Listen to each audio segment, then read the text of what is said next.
Dali pa lang napapansin na nila mga gawi kong parang hindi pambabae. Kasi bis na Chinese garter, laruan ko ay text sa cholens. Tapos kajamin ko lagi noon mga sigang lalaki sa amin.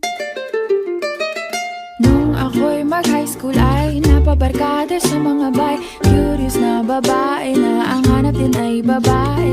Sa halip na makeup kit, bit-bit ko ay gitara. Tapos pormahan ko lagi ay long sleeves na t-shirt at faded na lonta.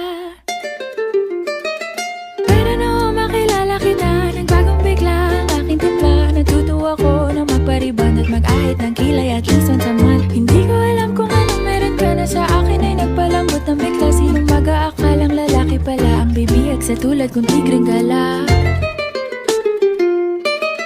Kahit ako'y titibok-tibok, puso ko ay titibok-tibok pa rin sa'yo. Isang halik mo lamang at ako ay tinatablan.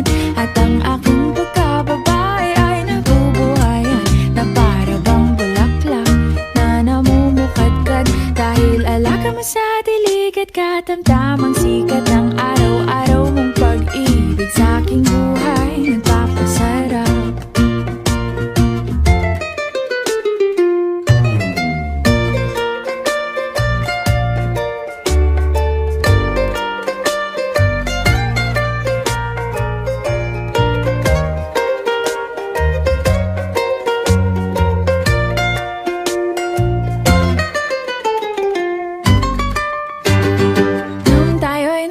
Ay saka ko lamang binigay ang matamis na oong 10 buwan mong trinabaho. Sa halip na tsokolate at tipikal na mga diskarte, nabihag mo ko sa mga tula at sa mga kata mong pabebe.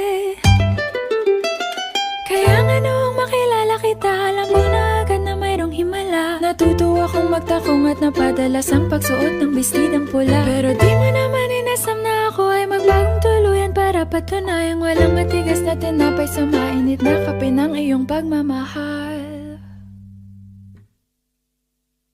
Kahit ako'y titibok-tibok, puso ko ay titibok-tibok pa rin sa'yo. Isang halik